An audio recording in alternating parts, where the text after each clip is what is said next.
तुमने सपेरे का खेल देखा, उसके डरावने सांप देखे, न देखा उस सपेरे को जो खेल रहा था मौत से, या खेल रही थी मौत उससे।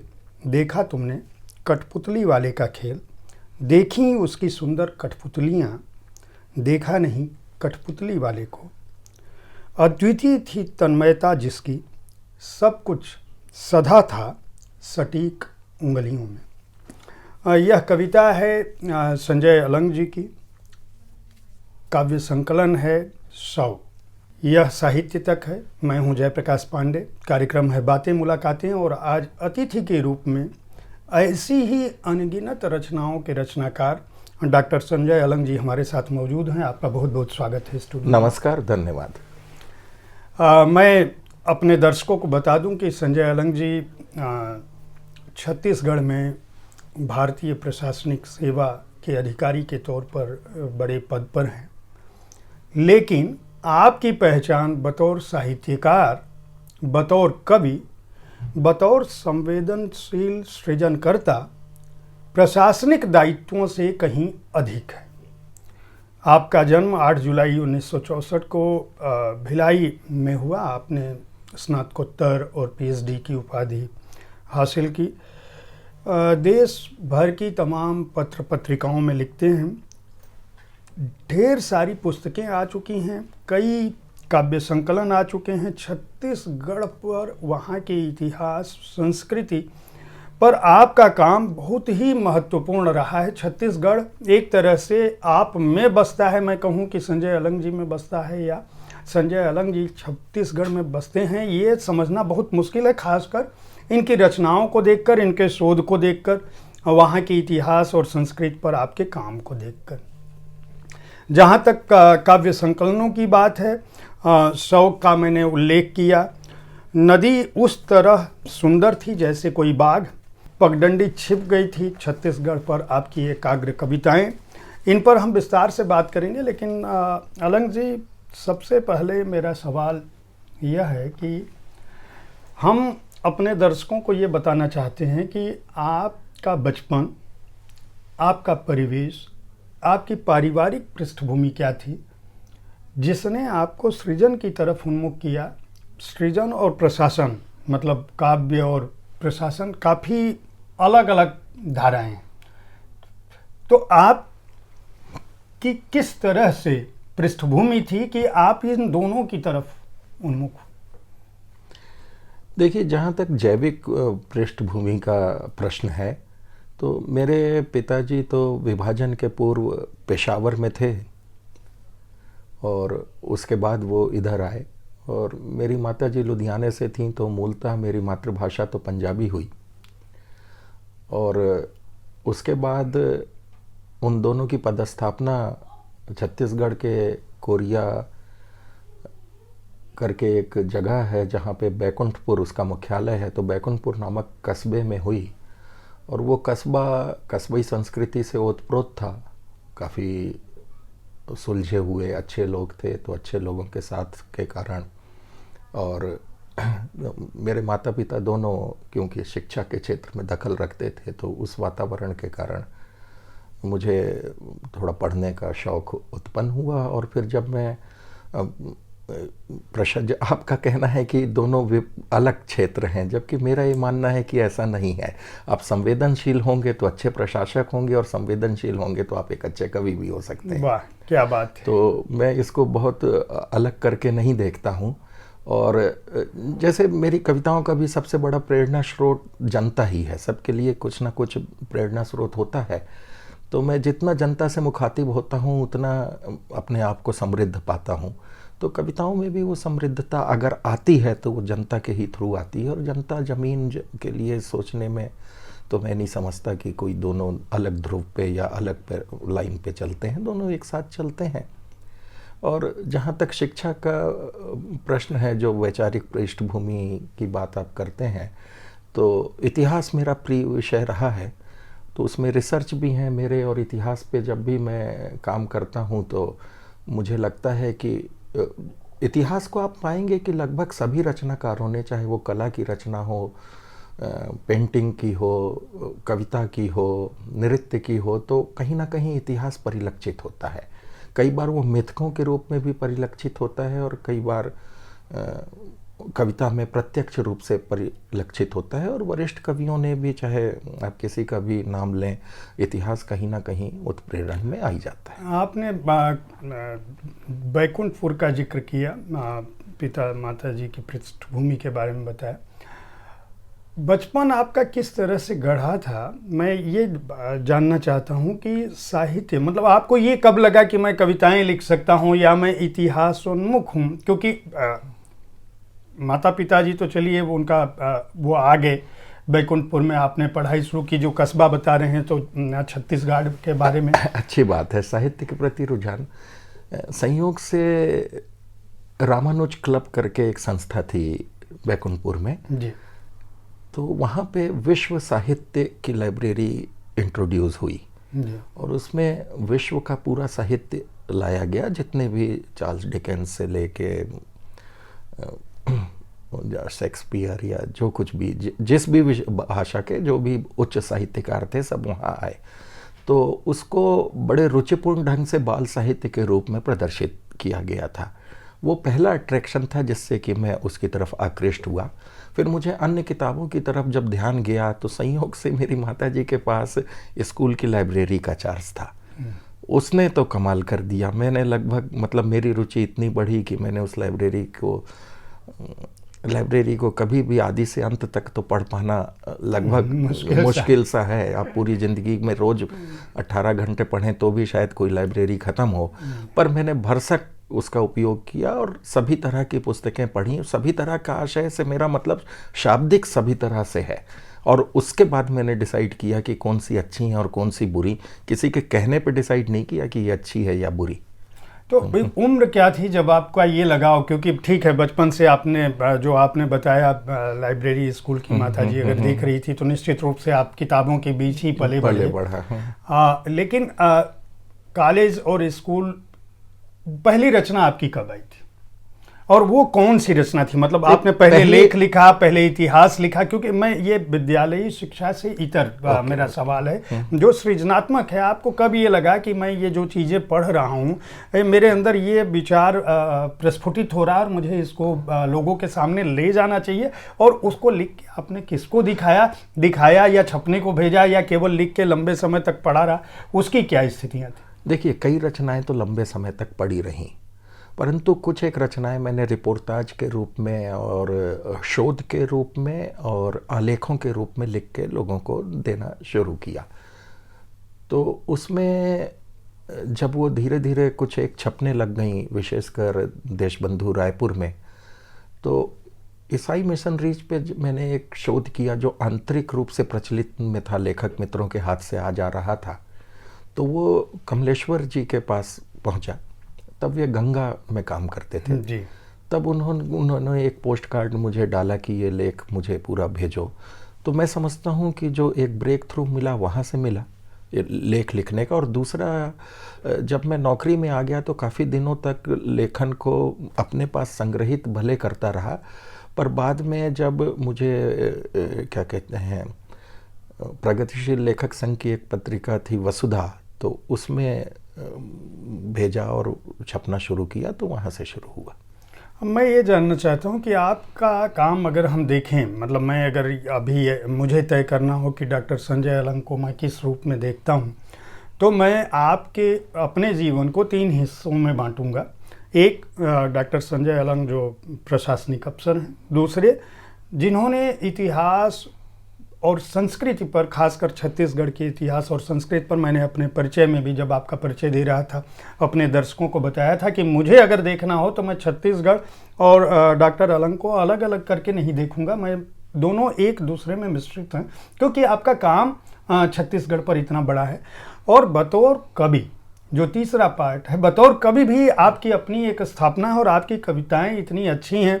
हमने साहित्य तक पर इस कार्यक्रम में हमारे वरिष्ठ सहयोगी संजीव पालीवाल जी ने उन कविताओं को पढ़ा भी था, और इन कविताओं का शीर्षक भी अपने आप में इतना अद्भुत है। और कोई भी कविता हम खोल लें, उनमें एक अलग भाव है, एक अलग जीवन स्पंदन है। इन तीनों में डॉक्टर अलंग अपने को कहाँ पर ज़्यादा सहज पाते हैं? नहीं, मैं सहज हूँ। मैं सहज हूँ जब मैं प्रशासनिक कार्यों में रहता हूँ और जो मेरा मूल काम है और उस दायित्व का निर्वहन करता हूँ, तो उसको मिंगल नहीं करता दूसरी चीज़ों से। और जो लेखन का मेरा कार्य है वो मैं अतिरिक्त टाइम में ही करता हूँ, और उससे मेरा मोनोटोनस ब्रेक होता है। मोनोटोनस ब्रेक से मैं रिजुविनेट हो जाता हूँ। तो मैं दोनों में पूरी शिद्दत के साथ और पूरी रुचि के साथ काम करता हूँ, परंतु दोनों एक काम से दूसरे काम को प्रभावित नहीं होने देता, और यही टाइम मैनेजमेंट और यही कला है। ये भी इट्स आल्सो ए आर्ट। लेकिन संस्कृति शोध और इतिहास और कविता जी, अगर इसमें हम कहें कि, क्योंकि आपका जो देखिए छत्तीसगढ़ का कोई ऐसा जीवन के जितने भी स्पंदन या स्वरूप हो सकते हैं, आपने सबको लगभग उन पर काम किया है। जी, ढेर सारी आपकी किताबें, चाहे वहाँ की रियासतें हों, वहाँ की ज़मींदारियाँ हों, वहाँ का भूगोल हो, वहाँ का संसाधन हो, वहाँ की जातियाँ हों, वहाँ की जनजातियाँ हों, यहाँ तक कि छत्तीसगढ़ के पंजाबी, इस पर भी आपने एक पुस्तक लिख दी है। और वहाँ इस पुस्तक जिसकी मैं बात कर रहा हूँ, छत्तीसगढ़ इतिहास और संस्कृति, इस पुस्तक पर आपको सर्वश्रेष्ठ इतिहास शोध शिक्षा लेखन के लिए भारत सरकार का पुरस्कार भी मिला है। तो आपकी जो काम की गहनता है, एक जो कविताएं हैं उसमें आपको भाव, आंतरिक भाव, संवेदना, दूसरी तरफ शोध बहुत ही तथ्यात्मक और तकनीकी काम है कि आपको चीज़ों के प्रति। मैं ये जानना चाहता हूँ कि इन सारी प्रविधियों में आप कैसे पारंगत हुए? पारंगत कैसे हुआ? करत करत अभ्यास के जड़मत होत सुजान। मैं मूल बिंदु तो यही बोलूँगा। शोध देखिए, जब मैं छत्तीसगढ़ में पला बढ़ा हूँ, और आपने कोई गलत नहीं कहा कि छत्तीसगढ़ मेरी सांसों में बसता है। जब मेरी नौकरी लगी और मैं मध्य प्रदेश वाले हिस्से में काम करने लगा, और जब छत्तीसगढ़ का नया सृजन हुआ और हम सब छत्तीसगढ़ राज्य में काम करने गए, तो मैंने बदलाव की स्पष्ट आहट महसूस की, और मुझे लगा कि जैसा छत्तीसगढ़ में छोड़ के गया था उसके मुकाबले में अब छत्तीसगढ़ में काफ़ी बदलाव आ रहे हैं। तो उस दृष्टि से मैंने कुछ संग्रह करना शुरू किया कि छत्तीसगढ़ में क्या बदलाव आए, कैसे आए और क्या हुआ। तो छत्तीसगढ़ के विषय में धीरे धीरे सामग्री खुलनी शुरू हुई, और फिर वो मेरे, क्योंकि रिसर्च और शोध मेरे रुचि का विषय है, तो वो मेरे पास कलेक्ट होती चली गई, और वो सामग्री पर्याप्त मात्रा में हो गई। तो उसको थोड़ा बेहतर ढंग से लिपिबद्ध करके जनता तक पहुंचाना मेरा दायित्व था। देखिए, हम सब जो हैं समाज से ही कुछ पाते हैं। समाज को किसी न किसी रूप में हर कोई व्यक्ति कुछ ना कुछ लौटाने की कोशिश करता है। तो मेरा प्रयास ये है कि मैं इस ढंग से लौटा रहा हूँ, और आप हम सबको डिजिटलाइज करके लौटा रहे हैं।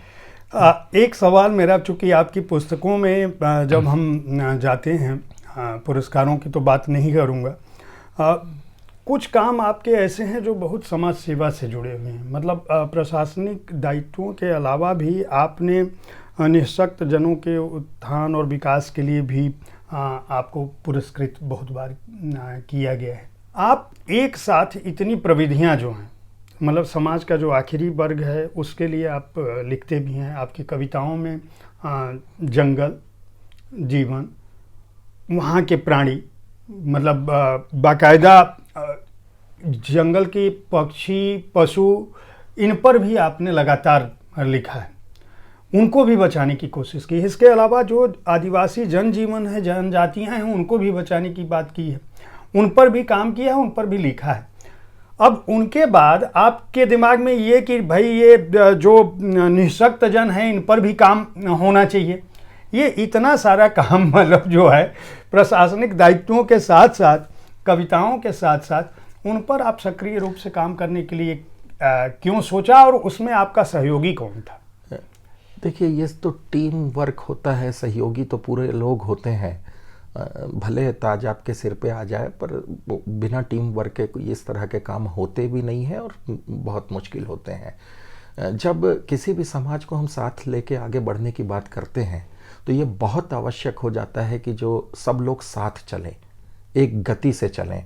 तो हमें समाज में एक ऐसा वातावरण देना पड़ता है कि जो लोग डिप्राइव है या जो पीछे हैं, या जो चाहे वो आदिवासी हों, चाहे महिलाएं हों, चाहे दलित हों, चाहे वो PWDs हों, पर्सन विद डिसेबिलिटीज़, निःशक्तजन, या बुजुर्ग हों, वो उनको भी वो सुविधाएं और सम्मान मिले जिससे कि वो समाज के मुख्य धारा के साथ आगे चल सके। तो जब इस विषय में आप करते हैं तो आपको भी कुछ झुकना पड़ता है, मतलब एक्सेसिबिलिटी देनी पड़ती है।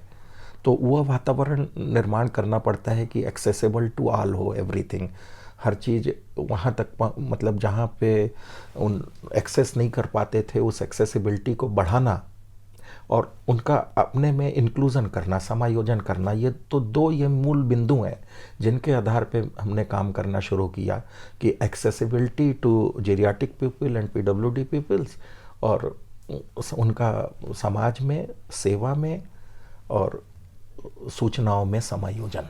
मैं एक सवाल, मैं आपकी एक कविता पढ़ना चाहता हूँ जी। कविता का शीर्षक है तुम ही क्यों। कहते हैं मरने में समय नहीं लगता, तब भी तिल तिल कर मारा जाता है। मृत्यु गर्व हो या शर्म, अब यह भी कहा जा रहा है नहीं मरना गरीब की तरह, न ही कला के लिए।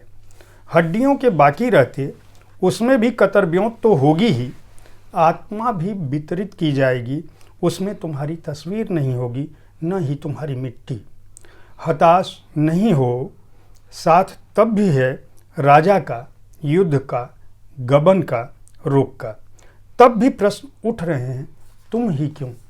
मैं ये जानना चाहता हूँ कि बार बार देखिए मेरा सवाल ये आएगा कि ये संवेदना आपने जो बचपन बताया, जो आपका अभी तक का जीवन है, ये जो जिनके बारे में आप लिख रहे हैं, या जो ये शीर्षक है 100, या जो नदी उस तरह सुंदर थी जैसे कोई बाग, कहीं न कहीं आप अतीत, कहीं न कहीं आप उस अंधेरे की बात कर रहे हैं, या कहीं न कहीं उस वर्ग की बात कर रहे हैं जो अछूता है। कहीं न कहीं वो कसक आपके दिमाग में सब कुछ करने के बावजूद, सभ्यता के विकास के बावजूद, आधुनिकता के विकास के बावजूद, लोकतंत्र और मानवता के इस स्वरूप में पहुंच जाने के बावजूद 2022 में जब हम बात कर रहे हैं, आखिरी दिनों में 2023 संभवतः यह प्रसारित होगा कार्यक्रम, 2023 आ चुका है।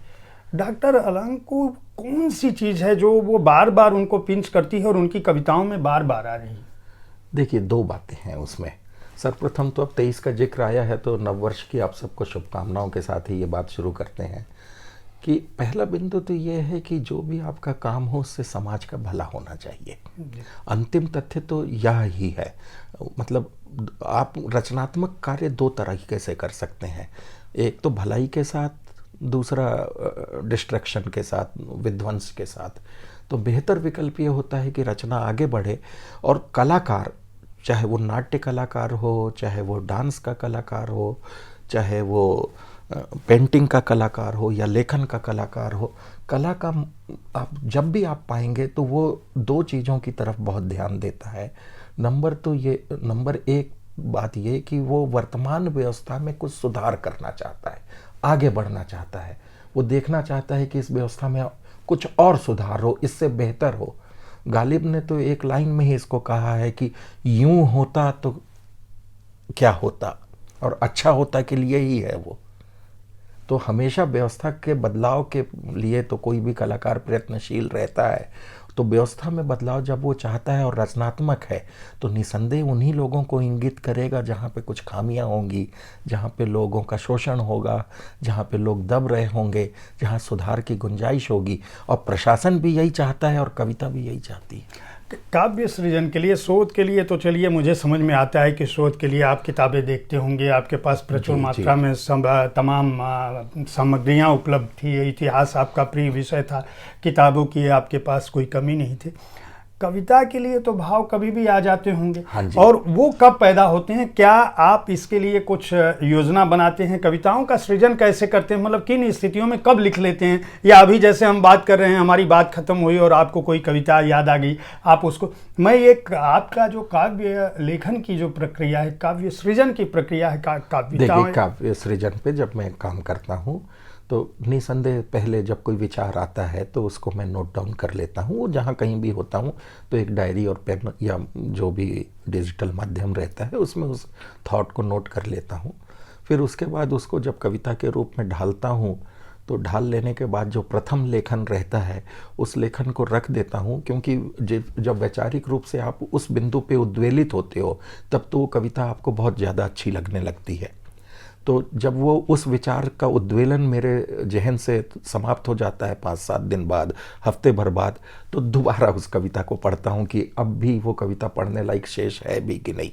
उसके बाद भी अगर वो हांट करती है और उसमें कुछ गुंजाइश लगती है कि ये कविता थोड़ी बन पड़ी है, तो फिर उस पर उसके नोक पलक को सुधारने का काम करता हूँ। आपने पहले कविता लिखी थी या लेख लिखा था? पहले मैंने लेख और कविता दोनों साथ साथ ही लिखी थी। उसका पहला पाठक कौन था? मेरा पहला पाठक मेरी माँ थी। उन्होंने क्या कहा था? उन्होंने कहा था कि ये तो बहुत अच्छा काम कर रहे हो, लगातार करो। और फिर बाद में जब मैं कविताएं मैंने बहुत लेट शुरू की। अच्छा। देखिए, कविताएं लेट मैं इसलिए कहना चाहूँगा कि कविताओं को लेट शुरू करने में मतलब 40-42 साल की उम्र तक कविता में लोग स्थापित हो जाते हैं, और मैंने 40-42 साल की उम्र के बाद लिखना शुरू किया, कविता को पुस्तकाकार रूप में और साहित्यिक पत्रिकाओं में भेजना। उसके पहले मैं लिखता तो था परंतु अपने तक ही सीमित रखता था, पर धीरे धीरे जब उसको भेजना शुरू किया तो उसकी पहली पाठक और बल्कि पहले लेखन उसको फेयर करने का काम मेरी पत्नी सुमिता अलंग करती थी। चलिए, अभी संयोग से डॉक्टर सुमिता अलंग जी का नाम आपने लिया। जो आपकी पुस्तकों की बात होती है उनमें 2 पुस्तकें आप संभवतः उनके साथ आपने आई हैं। यस। और इसके अलावा आपकी कुछ पुस्तकों पर उन्होंने आवरण चित्र भी दिया है, डिजाइन किया है उसका।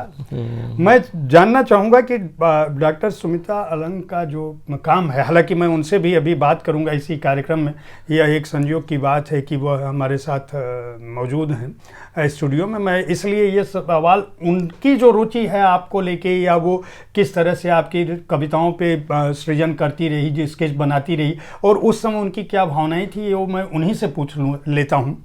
डॉक्टर सुमिता अलंग जी, आपका बहुत बहुत स्वागत है। अभी हम डॉक्टर संजय अलंग जी से बात कर रहे थे और उस दौरान आपका जिक्र आया कि उनके सृजन में, उनकी कविताओं के सृजन की प्रेरणा में आपका बहुत बड़ा योगदान है।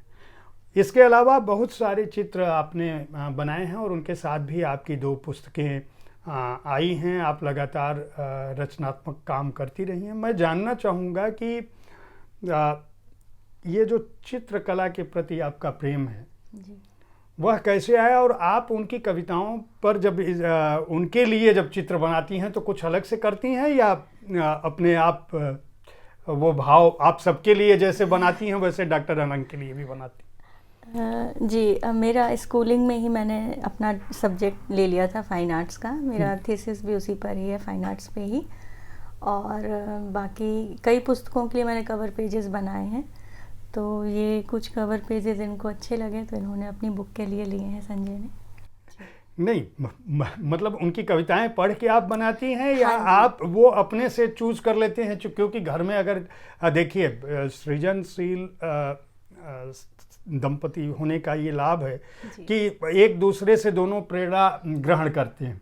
डॉक्टर अलंग ने तो मान लिया कि मैंने तो जो है वो 100% जो है मेरी कविताओं को पढ़ती भी हैं और पाठ करती। जी नहीं, पढ़ के ही मैं बनाने की कोशिश करती हूँ, विषय से मिलता जुलता कुछ।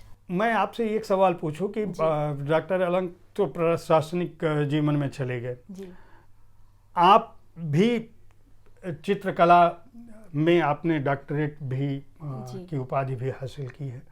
आपके दिमाग में ये नहीं आया कभी कि वो प्रशासनिक अफसर हैं, वो अपना पूरा एक जीवन जी रहे हैं और एक इतिहास शोध पर बहुत सारा काम कर रहे हैं, कविताएं लिख रहे हैं, उनकी अपनी पहचान है। मैं चित्रकला में मैंने भी डॉक्टरेट किया, मेरा अपना भी एक अलग पहचान होनी चाहिए और मैं भी इंडिपेंडेंटली आगे बढ़ूंगी। नहीं, ऐसा नहीं है। संजय ने मुझे बहुत सहयोग किया। मेरे मम्मी पापा जो मेरे इन-लॉज़ हैं उन्होंने मुझे बहुत सपोर्ट किया। मैं मूक बधिर बच्चों को सेवा भाव से मैं उनके कॉलेज में मैं जाती हूँ और हफ्ते में 3 दिन अपनी सेवा उनको देती हूँ। वहाँ भी मैं फाइन आर्ट्स ही पढ़ाती हूँ, मुझे हिस्ट्री पढ़ाती हूँ मैं उनकी। दोनों के मतलब उनके कविताओं में भी, उनके साहित्य लेखन में भी छत्तीसगढ़ है और वहाँ का समाज है और वहाँ के जनजीवन की पीड़ा है, उनका दर्द है, जंगल ज़मीन है। आपके चित्रों में भी हम जब देखते हैं, पाते हैं तो उसमें पक्षी वहाँ के और छत्तीसगढ़ की पूरी छाप दिखती है। इसकी क्या वजह पाती हैं आप? नहीं, मेरा एब्स्ट्रैक्ट है सर, और मेरे को जैसा बोला जाता है अगर कवर पेज के लिए तो मैं वैसा ही डिज़ाइन करती हूँ। पर इनकी कविताओं में जैसे प्रकृति है या ये शव पुस्तक है तो इसमें इस पेंटिंग का नाम आधा सच आधा झूठ है, और ये वास्तु है तो इसका मतलब हर एक का जो उनका कॉन्सेप्ट रहता है तो वो कोशिश करती हूँ निकालने की।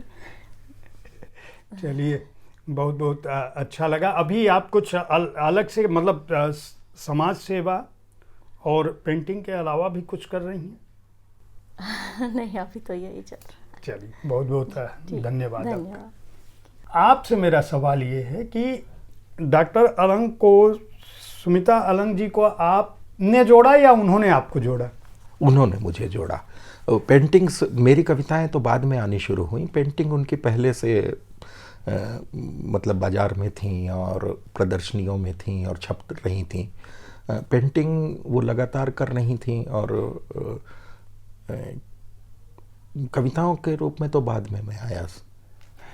किसी कलाकार सह जीवी को पाके उससे आपकी सृजनात्मक प्रक्रिया में कितना 100% फ़ायदा हुआ, 100% फ़ायदा हुआ, क्योंकि जब मैं लिखने बैठता हूँ तो वो उस भावना को समझती हैं और मदद करती हैं। जब ये पेंटिंग करती हैं तो मैं मदद करता हूँ।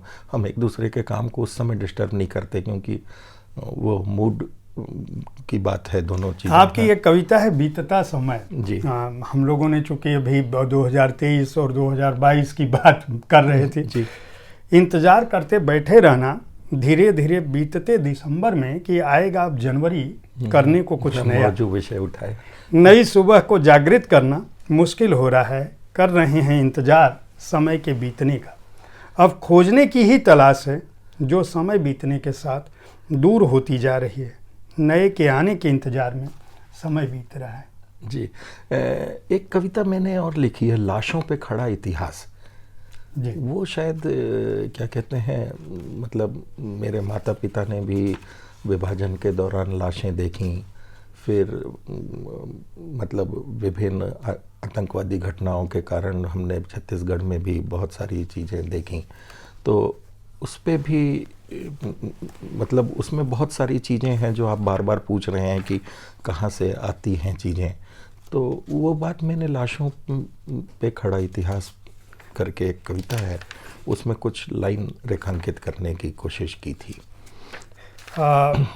मैं कोशिश करूंगा कि हमें अगर इन संकलनों में जो मेरे पास अभी उपलब्ध है अगर मिल जाए तो मैं अपने पाठकों को, दर्शकों को उसको सुना सकूं। इस बीच इन दिनों आप क्या लिख रहे हैं या क्या लिखना चाहते हैं, और कभी आपके दिमाग में ये नहीं आया कि मैं एक पूरा परिदृश्य रखूं अपनी जीवन यात्रा का, या अपनी आत्मकथात्मक या अपने संस्मरणों की कोई किताब लिखूं? या आपके पास, चूँकि आप प्रशासन में थे, बहुत सारे राजनीतिक अनुभव भी होंगे, बहुत सारे प्रशासनिक अनुभव भी होंगे, आपके सामने पूरा का पूरा एक परिदृश्य, मैं अगर कहूं कि आपको अपने माता पिता जी के अनुभवों से, संस्मरणों से भारत के विभाजन और आपके खुद के सामने आपके राज्य का विभाजन, मध्य प्रदेश जहाँ आप आए थे, मध्य प्रदेश और छत्तीसगढ़ हो गया, ये विभाजन जो है और विभाजन और विस्थापन आपकी कविताओं में तो आया है, लेकिन आपने इसको इतिहास के रूप में लिखने की नहीं सोचा, या कोई राजनीतिक किताब लिखने का आपके दिमाग में नहीं आया कि नहीं मैं इनको भी दर्ज करूं? क्योंकि बिकने के लिहाज से आप जो चीज़ें लिख रहे हैं वो इतिहास में दर्ज होंगी, वो सृजन के क्षेत्र में दर्ज होंगी। लेकिन अगर हम ये कहें कि बाजार किन चीज़ों का है, तो आजकल बाजार जो है वो बहुत सनसनी पैदा करता है, और वो चीज़ ज़्यादा बिकाऊ है। शायद आपको प्रचार के तौर पर ज़्यादा समय हाँ, यस यस यस, आप जो बात कहने की कोशिश कर रहे हैं, बाजार का बहुत दबाव है इस समय, कि लेखन पे भी है और अन्य क्षेत्रों पे भी है, और बाजार के दबाव को कई लोग स्वीकार भी करते हैं, और उससे अच्छा लेखन भी कई बार आ रहा है। पर हर बार कहीं पर भी कोई भी चीज़ इस तरह से आए वो बहुत आवश्यक नहीं है। और अभी जिन कामों में मैं काम करने की कोशिश कर रहा हूँ, एक शोध बुक है जो भारत विभाजन को इंगित करते हुए काफ़ी अलग ढंग से लिखने की कोशिश कर रहा हूँ। एक कविता पुस्तक पे भी काम चल रहा है। बहुत बहुत शुभकामनाएं। मैं चाहूँगा कि जल्दी आएँ। वो कविता लाशों पर खड़ा इतिहास आप पढ़ेंगे या मैं पढ़ूँ? आप पढ़िए ना, आप तो, मैं तो पढ़ता ही हूँ। लाइए नहीं, मैं चाहूँगा कि आपकी आवाज़ में हमारे दर्शकों को, क्योंकि उसके बाद जो एक कविता है वो मैं पढ़ना चाहूँगा। अच्छा, ये थोड़ी बड़ी सी हो रही है। कोई दिक्कत नहीं। पता नहीं क्यों शीर्षक है, लाशों पर खड़ा इतिहास। पता नहीं क्यों इतिहास में लाशें ही पाले में आती हैं। मेरे पाले में भी लाशें ही लाशें आई, मेरे पाले में भी लाशें ही लाशें आई। होश संभाला तब पिता और बुआ साथ थे, विभाजन के किस्से सुनाते हुए। यह किस्से रक्त रंजित लाशों से पटे पड़े थे। धरती पर सीमा रेखा लाशों से खींची जा रही थी। सीमा रेखा में चारों ओर भी लाशें ही लाशें पड़ी थी। इस रेखा ने नफरत के साथ लाशें बढ़ाई थी, जो बन गई थीं विश्व में लाशों का सबसे बड़ा ढेर। इन लाशों को रौंदते हुए इनके मध्य ही लोग भाग रहे थे। इन लाशों को रौंदते हुए इनके मध्य ही लोग भाग रहे थे, एक ओर से दूसरी ओर नई जमीन की खोज में। होश संभाला तब लाशें बिखर रही थीं सड़कों पर, मित्रों और पड़ोसियों की, कभी किसी हत्या का बदला लेने के लिए, कभी किसी को फहराने के लिए, कभी ढांचों को गिराने के लिए, कभी बनाने के लिए, कभी किसी अन्य को सबक सिखा देने के लिए, कभी उसे अपना प्रभुत्व बता देने के लिए। बदला यही हवा में गूंज रहा था, जिसमें लाशें गिरना ही माध्यम बन गया रहा था। सड़कों पर रक्त बहकर स्थायी पपड़ी की तरह जम रहा था। सफाई करने वाला कोई नहीं था। बड़ा हुआ तब फिर लाशें सामने आईं। वन और उसकी पगडंडियों पर बंदूकों और बारूदी सुरंगों से छत विकसित होकर बिखरी हुई। पूरे वन को उड़ी देह की बिखरी धज्जियों ने जले और सड़ते रक्त और मांस की गंध से भर दिया। वन का हरा रंग सूखे हुए रक्त से काला हो गया था। वन में कटी फटी लाशें मुंह बाए पड़ी थीं। लाशों के सहारे विजय का इतिहास बनाया जा रहा था। उन्हें ही पुस्तकों पर लिखा जाना था और यही बताया जाना था कि विजय ही इतिहास बनाती हैं, वे ही रास्ता बनाती और दिखाती हैं। इसके साथ ही पुनः यह स्थापित किया जाना था कि विजय के लिए सभी मात्र साधन है। विजय के लिए सभी मात्र साधन है। लाशें उनके रास्ते में रुकावट की तरह नहीं आती, वे उसका भी पुल ही बनाते हैं, उस पर चढ़कर आगे बढ़ते जाते हैं। वे लाशों की नींव पर इतिहास बनाते हैं और उन्हीं पर इतिहास लिखे जाते हैं। क्या बात। मैं डॉक्टर साहब, इस कविता में विस्थापन है, आप छत्तीसगढ़ में रहे हैं। छत्तीसगढ़ में जो आज की एक बड़ी समस्या है नक्सली आंदोलन, और बहुत सारा खून खराबा भी वहाँ पे बार बार आता है। बहुत सारे सुरक्षाकर्मी, हालांकि ये साहित्य से जुड़ा हुआ सवाल नहीं है, लेकिन इस कविता पर मेरे दिमाग में ये आया कि आप हमेशा जंगल, ज़मीन, प्रकृति, आदिवासी, जनजाति, वहाँ के जीवन की बात करते रहे हैं। वहाँ के प्रशासन पर भी आप की गहरी पकड़ रही है। आप खुद बड़े प्रशासनिक अधिकारी हैं। वो कौन सा बिंदु है जो हमारे अपने लोगों को हमसे दूर कर रहा है। विभाजन के समय तो चलिए धर्म एक आधार बन गया था कि मजहब के तौर पर एक उन्माद पैदा हुआ और देश का बंटवारा हो गया। अभी अपनी ही ज़मीन पर अपने लोग क्यों इतना आहत पा रहे हैं और वो अपने को नहीं जोड़ पा रहे हैं और फिर वो हथियार या दूसरे तरह की हिंसा का सहारा ले रहे हैं, जबकि आपका संवेदनशील मन बार बार इस बात को बताने की कोशिश कर रहा है कि तुम जो हो वो हमारे साथ हो, हम तुम्हारे दर्द को महसूस करते हैं। देखिए, दर्द को कौन नहीं महसूस करता अगर हो तो, और अगर आप महसूस कर रहे हैं तभी तो आप मतलब इंसान या मानव वाली श्रेणी में आएंगे। घर में रहने और मकान में रहने में यही तो अंतर है कि जहाँ पे प्यार और दर्द होगा तभी घर बनेगा, और उसको सामूहिक रूप से आप एक देश के रूप में लेंगे तो वो घर उतना ही प्यारा बनेगा। जो बात आपने प्रशासनिक ढंग से पूछी उसको मैं उसी बात में बताने की कोशिश करता हूँ। देखिए, पहले विस्थापन का एक बहुत बड़ा कारण भू अर्जन हुआ करता था, लैंड एक्विजिशन। तो भू अर्जन पहले जब होता था तो केवल भू अर्जन होता था। उस चीज़ को बड़े स्तर पर भी महसूस किया गया, प्रशासनिक स्तर पर या राजनीतिक स्तर पर भी महसूस किया गया। अब जो भू अर्जन होता है वो पुनर्वास के साथ होता है और उसमें आप सामाजिक समाघात का भी आकलन करते हैं। हालांकि ये भी धारणाएं हैं कि उसका आकलन बहुत कठिन है, परंतु फिर भी अब वो चीज़ें धीरे धीरे प्रशासन में जुड़ने लगीं और एकदम खुल के सामने आने लग गईं, और उससे बहुत सारे विकल्प, नए रास्ते खुलते हैं। कोई एक चीज़ कहीं पे शुरू होती है तो वो कहीं ना कहीं तो जाके अंत होगी। इस ब्रह्मांड में ऐसी कोई भी चीज़ नहीं है कि जो जिसका अंत ना हो। खुद ब्रह्मांड का भी कभी ना कभी अंत होना ही है। तो फिर जब कहीं किसी चीज़ का अंत होता है तो नए रास्ते खुलते हैं, नई चीज़ें आती हैं, नई नई चीज़ें आगे बढ़ती हैं। नक्सली समस्या का मूल कारण आप क्या देखते हैं? देखिए, छत्तीसगढ़ के संदर्भ में अगर हम कहें, या अभी वो खत्म हो गया क्योंकि घटनाएं घटती हैं कम, मतलब मैं कहूँगा कि दिनों दिन कम हो रही हैं, लेकिन क्या उनको वहाँ पे उस तरह का काम हो रहा है जिस तरह का काम दूसरी जगहों पर हम उनको मुख्य धारा में लाने के लिए करते रहें? और आदिवासी समुदाय ये क्यों सोचता है कि जो विकास की गति है वो उनके विरुद्ध है? देखिए, इस पे बहुत सारी पुस्तकें हैं, बहुत सारे विचार हैं और तरह तरह के विकल्प हैं। ये बहुआयामी चर्चा है, मतलब इस पे आप चर्चा करने लग जाओगे तो ये अपने आप में एक सब्जेक्ट है, ये अपने आप में एक सब्जेक्ट है। मतलब उस पे एक दो लाइन में समेटना उसको बहुत कठिन काम होगा। जी जी। अब मैं आपकी ही एक कविता जो लाशों के पर खड़ा इतिहास के तुरंत बाद थी, 121 पृष्ठ पर इस संकलन में है, मैं उसको पढ़ूंगा और अपने दर्शकों को ये पूछने की आपसे कोशिश करूंगा इसको पढ़ने के बाद। आपने इसमें लिखा है, पूछूंगा चाँद से, ये शीर्षक है कविता का। इस पूर्णमासी चाँद जब आएगा मुंडेर पर तब पूछूंगा उससे, अब नहीं आते तुम मुन्नी की थाली में, जिस पतंग पर आते थे तुम, खींच कर उसकी डोर कन्नी ही काट ली है तुमने।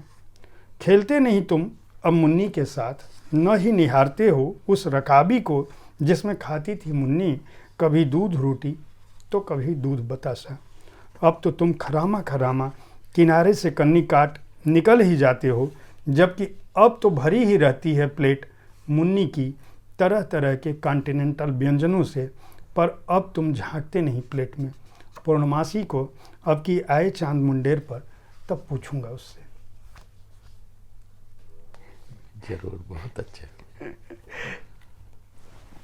आपकी कविताएं जो है वह हम बार बार फिर उसी विषय पर आ रहे हैं, चूँकि आपकी कविताओं का जो मूल स्वर है वह कहीं न कहीं प्रकृति को बचाने की, कहीं न कहीं जो विकास की जो गति है। आपने मैंने नक्सली समस्या से जुड़ी बात पूछी, आपने कहा ये बहुत बड़ा विषय है, बहुत सारे आयाम हैं, जितने भी आयाम हैं, लेकिन आपकी कविताओं का जो मूल स्वर है वह प्रकृति के पक्ष में है। आपकी कविताओं का मूल स्वर मनुष्यता के पक्ष में है। आपकी कविताओं का मूल स्वर जीवन के पक्ष में है, संवेदना के पक्ष में है, करुणा के पक्ष में है, प्रेम के पक्ष में है।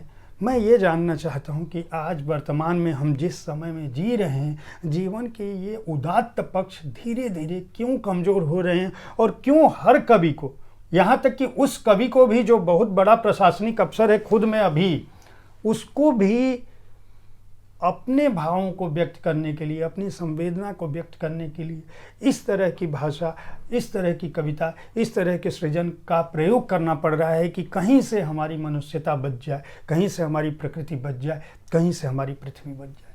निसंदेह कला का तो एक मूल उद्देश्य है कि मानवता बची रहे, प्रकृति बची रहे, जल जीवन बचा रहे, जिंदगी बची रहे, उसमें खुशियाँ बची रहे। वह संकट कहाँ से आ रहा है? संकट आ रहा है तभी तो हम सब इसको इंगित कर रहे हैं। वो संकट निसंदेह रूप से आ रहा है, परिवार में आ रहा है, व्यक्ति में आ रहा है, समाज में आ रहा है। तो जो आ रहा है वो कविताओं में, लेखन में और कला में परिलक्षित हो रहा है। उस संकट को बचाने के लिए क्या किया जाना चाहिए? अगर मैं पूछूं कि विकल्प क्या है, तो कविताओं में तो दर्द है, प्रेम, दुख है, उम्मीदें हैं, बचेगा कैसे? प्रेम, प्रेम, उससे ज्यादा समसामयिक और उससे ज्यादा सुसंगत विषय कुछ भी नहीं। हमसे बातचीत करने के लिए बहुत बहुत आभार, बहुत धन्यवाद आपका। आपने अपना समय निकाला। आगे कौन सी किताबें, हालांकि 2 किताबों का आपने उल्लेख किया था, कौन सी किताबें हाल के दिनों में आ रही हैं? हाल के नहीं, मेरे को लिखने में समय लगता है, मुझे लिखने में समय लगता है, बहुत हाल नहीं हो पाता है उसमें, क्योंकि मैं प्रशासनिक दायित्वों के बाद ही जो समय बचता है उसमें थोड़ा थोड़ा करके लिखता हूँ। तो मेरी पुस्तकों को कुछ 1 साल लग जाते हैं लिखने में। तो एक शोध पुस्तक जो मैंने आपको बताया कि भारत विभाजन के विषय को लेके मैं इंगित करने की कोशिश कर रहा हूँ, और दूसरा विषय ये कि सामूहिक रूप से हम जो कुछ भी बने, ऐसा क्यों बने, उस विषय को मनोवैज्ञानिक विश्लेषण और जेनेटिक विश्लेषण के साथ लिखने की कोशिश कर रहा हूँ। दूसरा, कविताओं पे तो काम चल ही रहा है। तो ये 3 पुस्तकें हैं जिसमें काम चल रहा है। नहीं, बहुत ही आपसे बातचीत करके अच्छा लगा। मैं लगातार लेखकों, रचनाकारों, सृजनकर्ताओं से बात करता रहा हूँ। ये आप बहुत अच्छा काम और कर रहे हैं। एक मुझे इस बात की खुशी है कि आप उन गिने चुने लोगों में हैं जो तीनों काम पैरेलल स्तर पर कर रहे हैं, समांतर स्तर पर कर रहे हैं। जितने शोध का काम आपका जितना गहन है, आपकी कविताएं उतनी श्रेष्ठ हैं। हमारे पास समय निकालने के लिए, साहित्य तक को समय देने के लिए बहुत बहुत धन्यवाद। नमस्कार, धन्यवाद।